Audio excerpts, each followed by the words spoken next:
Yo, what is going on, guys? Welcome back to a brand new video here on the channel, where today we're going to be checking out the MP5 after the nerf and see how it is.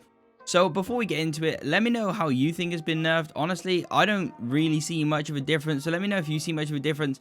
There is a little bit, but yeah, hopefully these attachments I'm going to show you right now will help with that difference, and we'll get to the end goal of basically it still being broken as hell. So yeah, let's go.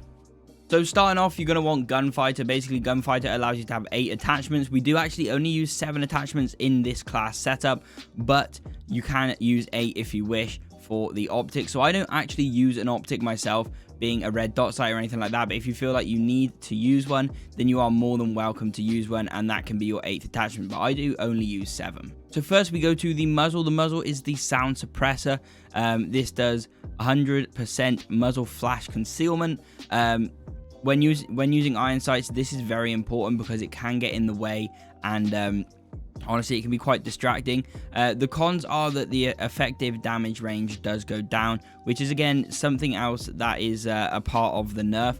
But honestly, I didn't really find this attachment affected it too much, and I found it more of a pro than a con, obviously with it being a suppressor. Then we go on to the reinforced heavy barrel. So the reinforced heavy barrel allows us to have effective damage range increase. So obviously the damage range that we've just lost on the suppressor, we do actually make it back up in the barrel anyway. And then we have 80% bullet velocity. Now 80% bullet velocity increase is crazy because it makes the weapon so much more powerful. Obviously bullet velocity being how fast it travels and how hard it hits, etc.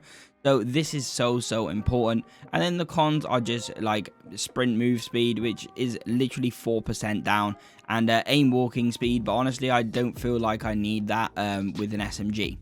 Then we go on to the body. The body is just the steady aim laser. Now honestly, 15% hip fire accuracy, everyone knows what a laser does. There are other lasers down the list, but they do affect maybe the ADS speed and sprint to fire speed and stuff like that. So I find that the first laser is perfect for the job. Then we go on to the underbarrel. The underbarrel is just the foregrip, horizontal recoil control. I do find this very important because it's an SMG. It does have a bit of recoil problem.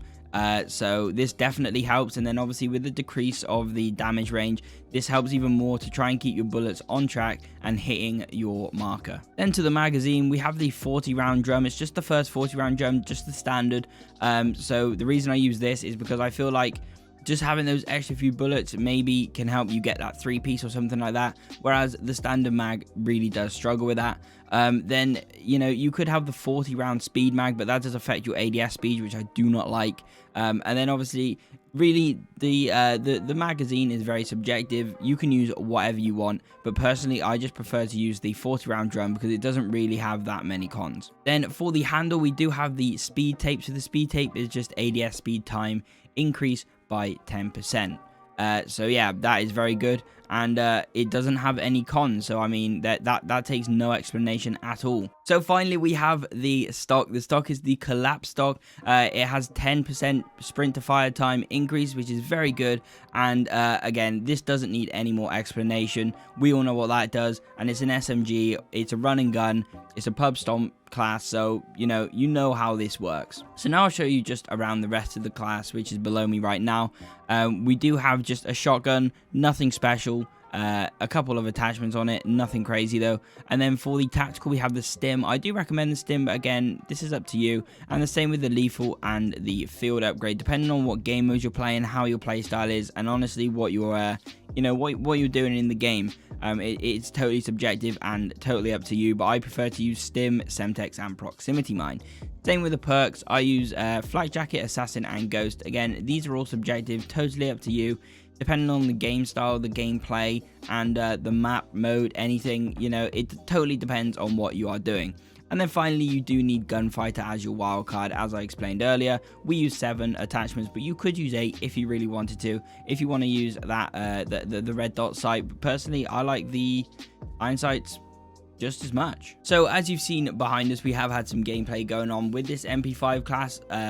You can see how it plays. It is very good, and you can see me get a couple of long range shots throughout this video in the background. So you can see that it hasn't really changed a lot once you add some attachments to it and make it the weapon that it should be. Before we do go, make sure you're hitting that like button, the subscribe button, and the notification bell. I would really appreciate that. Let me know in the comments as well if you've used this weapon and what you think, and if you honestly think there was much of a change in the nerf. But guys, most importantly, make sure you're staying safe. Have an amazing day. Peace. Damn out.